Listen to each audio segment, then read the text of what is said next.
Welcome to Routes Through Pokemon Detour, Pokemon Snap. I'm Shea Locke, and I'm your host for this miniseries of Pokemon Detour, as I finally tackled the game Pokemon Snap on my Nintendo Switch online subscription.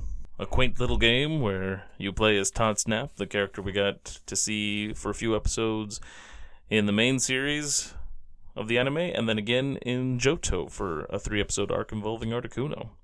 But here, he's looking for Mew and taking pictures of Pokemon for Professor Oak's research on an island called Pokemon Island. Last week, we covered the first 2 courses of the game, which were the beach and tunnel. And to move on in the game, well, we needed a high enough score, and part of that was to earn apples so that we could earn more scoring, so we could finally learn that, well, I don't even know if you needed more scoring, but to get the hint that we needed an apple so that we could activate an electrode to blow open a secret path in the tunnel to take us to the next courses. And so, back at the game, I tackle the next course, which is the Volcano, and it's hot. So right off the bat, a Rapidash comes zooming around a corner, and I get a shot of that. And then I see some more down in some pit. I get a great shot of a Vulpix leaping up after it gets the apple I tossed to it. And there's a Magmar and a Charmander on a little section, so I throw a ton of apples over there. Not exactly sure what happened or if they got into a fight, but the Charmander evolves into a Charmeleon, so I snap a shot of that. There's an egg that I knock into lava, and it hatches into a Moltres. I snapped a beautiful picture of that guy. There's another big old Charmeleon toward the end, and I try to see if I can knock it into the lava pit or something to make it turn into a Charizard maybe, but I didn't have any luck there. And my scores for that round, let's see, I ended up with 6 new Pokemon, so I was at 22 kinds. However, my best picture is still at darn Chansey from the beach, and I only earned myself 12,610 points on that run through the Volcano. So then next, I get to cool off and find myself cruising down a river. And I see plenty of Poliwag, but can't get a good shot of them. Later, I see Shelder multiple times and can't really get a good one of them either. I was really struggling. I saw the hidden Bulbasaur, and one of them does come out, so I'm able to catch him. I catch a staring Slowpoke, and there's a Magikarp constantly leaping out of the water. I notice some Metapod hanging in a tree that are far enough away that they aren't great for pictures. I also found a couple of Cloyster popping out of the water for a photo opportunity. There was a Vileplume sending up spores or something. I tried to clog it up with apples, but it doesn't seem to work. Oh, and I noticed a weird look to the trees near there, and it looked like it was supposed to be in the shape of a Pokemon. Toward the end of the trip, there is a water gate to one side, and just before that, a button I couldn't get to press. Near the button, however, is a tiny piece of rock or something moving all over the place, and I try to take shots at that to no avail. And so my first little trip through the river, I got 6 more Pokemon again, putting me at 28 kinds. But in the end, my Chansey is still my highest scoring Pokemon at 4,380. My highest scoring here was 2,820, it looks like, for my Slowpoke. And I only got 12,980 for this thing, so the beach at 18,950 is still my highest scoring run. So once I turn my pictures in on this one and get my scores, I finally noticed that Oak keeps giving me a number of points more I need to reach to get something cool. So I decided to try the river a few more times. And my second trip through the river, I didn't get any new Pokemon. My total score was better at 14,910, but still didn't beat my beach score, and my Chansey still is the king. So then I decided to try the tunnel again, and I got some much better scoring pictures this time around, and I even got one more type of Pokemon, because this is when I finally got a shot of the Magneton. I had found it that it could happen before, but I missed out on actually getting a good shot of it. And finally, I broke my record of the beach, and in the tunnel got 19,690 points. Learning some things, I decided I'd go through the tunnel again. Didn't get any new Pokemon, but definitely scored a lot higher on stuff. And now, Chansey is knocked from his throne, and the Electrode is my highest scoring at 4,400. And I beat my course record again, and going from 19,000 to 22,380. So I was feeling like I was starting to get a handle on this game a little bit. Went back to the beach, decided to break my record again, and end up with a total score of 24,450, as I got some cool stuff, including a surfing Pikachu. I thought that was pretty cool to manage to get him there. Like, I found I could lure him over there, and he would hop on the surfboard, and so that was really fun. And then when I was going through there, I also discovered the rock formation that looks like a Krabby or a Kingler. I tried taking a picture of it, but it didn't seem to do much. And that, plus the trees from the river, made me start taking a closer look at things in other courses like that. Like the junk before the hidden tunnel in the tunnel course. And I was thinking maybe that was supposed to be a Pikachu or something. Anyway, once I get enough points for Oak's little scoring thing, I find myself granted with the Pester Ball. So, of course, with a new item, it was time to try the courses again. So I go back through, starting with the beach, and I end up scaring up a Scyther, and I also found 2 Pikachu playing on a Stump.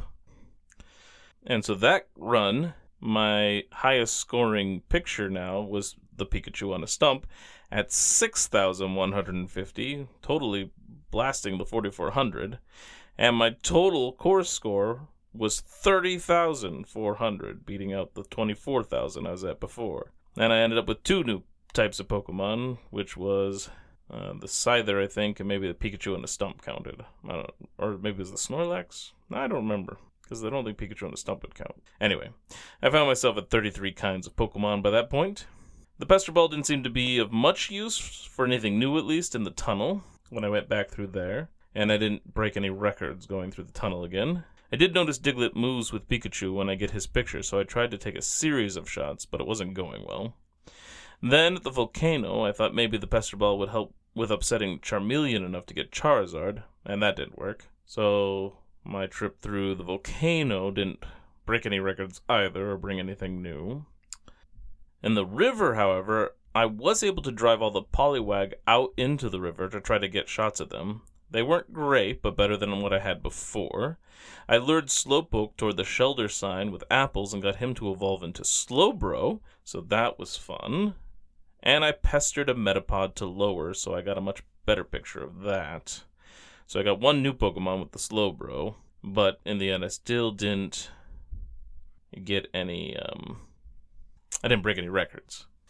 However, then with that button, I upset the weird floating rock, and it looked like it turned into a Porygon, came over, and pushed the button, which opened the water gate, giving me a new place to explore. I haven't gone back through yet to see if I can get a shot of that Porygon, though. But I will next time, when I go through again and start exploring new courses, now that I've opened the water gate to give me access to new areas of the game. Still was having a good time, especially like learning all the little secret stuff, finding that you can get surfing Pikachu, and then there was the random Pikachu and a Stump, and that these are like special pictures that you can get. That was fun. I'm wondering what other ones I might be able to locate or manage to collect before the game is over.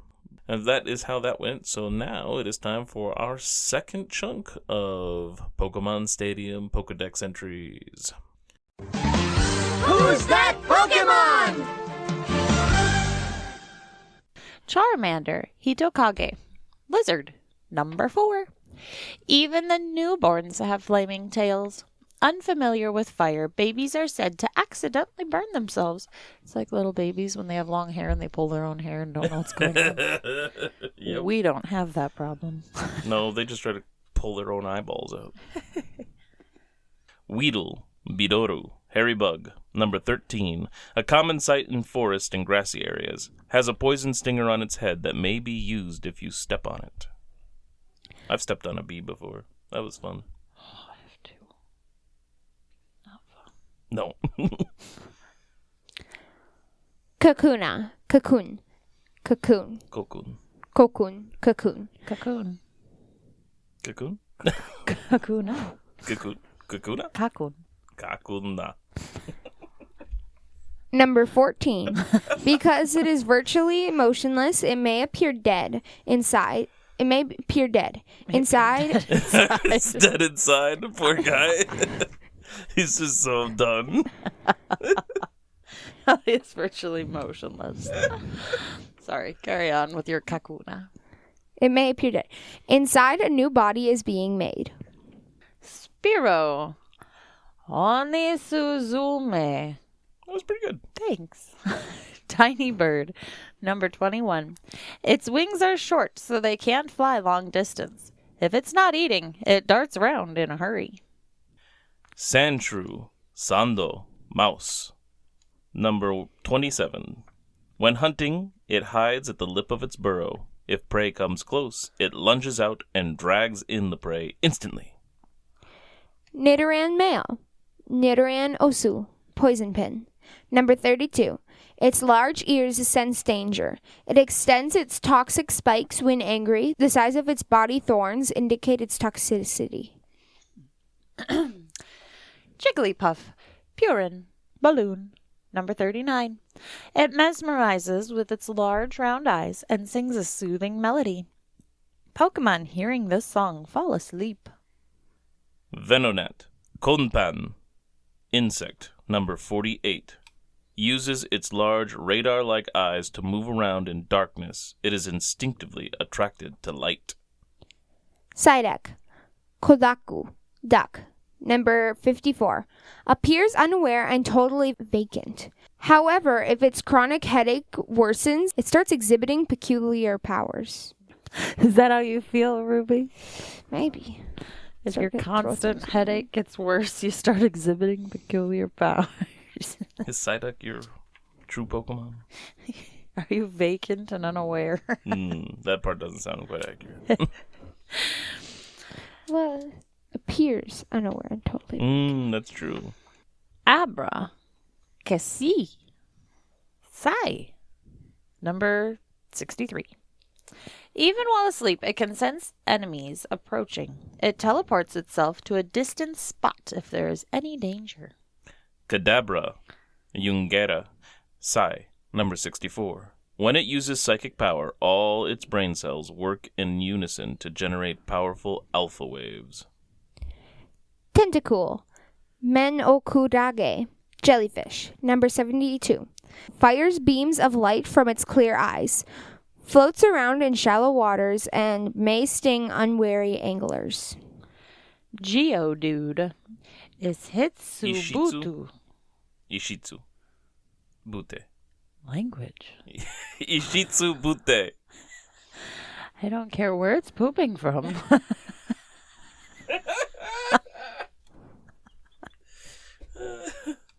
It basically just means rock throwing rock. Ishitsu Bute. It its booty. Let's just say I can't even put that in anything. It's hilarious, but I can't do that. I was saying what you told me to say. No, you weren't. Ishitsubute. Ishitsubute. Rock. Number 74. You really struggled to hold it together over there. Are you sure you can use that stuff? Like, I mean, I can. it's the same thing. It's not, though. It's the same thing. It's the same thing.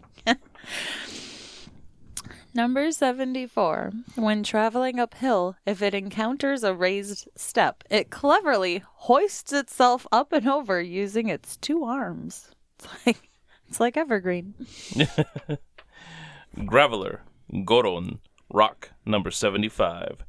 Rolls on steep mountainous trails. It plows through grass, trees, and anything else that gets in its way. Magnemite. Koiru Magnet. Number 81. Appears as if out of nowhere. It floats using anti-gravity and discharges electricity from two side-mounted units. Seal. Pow wow. Sea lion. Number 86. It boasts a thick hide covered with light blue fur. It plows through ice floes, even in water 40 degrees below zero. Onyx. Iwaku. Rock snake. Number 95. Its large body is over 26 feet long. Despite its size, it can squirm its way through the ground at 50 miles per hour. Krabby. Kurarbu. River crab, number 98. Lives on beaches and seashores. If a pincer falls off, a new, stronger pincer grows back in its place. Cubone. Gotta. Lonely, number 104. Always wears the skull of its deceased mother on its head and never shows its face. It cries mournfully in the moonlight. I have a question. If they always wear their mother's skull on their head and never show their face, where did her skull come from if she wore her mother's skull and never showed her face? There are some people that theorize that a Cubone comes from either a Kangaskhan or a Charizard. So they're like a Charmander that was born and then their mother died, so then they wear the skull and become Cubone instead, or the little baby in the pouch of the Kangaskhan, if their mother dies, and they wear that skull and become a Cubone. And then grow up to become a Kangas? Or whatever you said. No, the ones that mothers don't die grow up to be a Kangaskhan. Oh, so if their mom dies, they wear a skull and they stay that way forever? Well, they evolve into a Marowak, but sure, yeah. That's a theory. Talk about trauma. Also, Karakara is a lot of Pokemon actually. It's I forget how you pronounce the word, but it's like an onomatopoeia or whatever. It's the written sound effects. Like so, Karakara is like clacking or something, like clacking bones. Oh, okay. So it's like a clacky. Kinda. Hitmonchan, Ebiwara, punching number 107. Adept at punching, invisibly quick at bullet train speed. It takes a break every 3 minutes as it moves around. I like that because there's a lot of entries about Hitmonchan like taking 3-minute breaks, and that's because, or not 3-minute breaks, but breaks every 3 minutes because that's how long boxing rounds are. Yep. So it's still like full on boxing stuff. It's like, I can fight for 3 minutes. Oh, gotta take a break. Does he outlaw rabbit punches and? What other lingo have we learned from the Rocky series? I don't remember. Tangela, Monjada, Vine, number 114.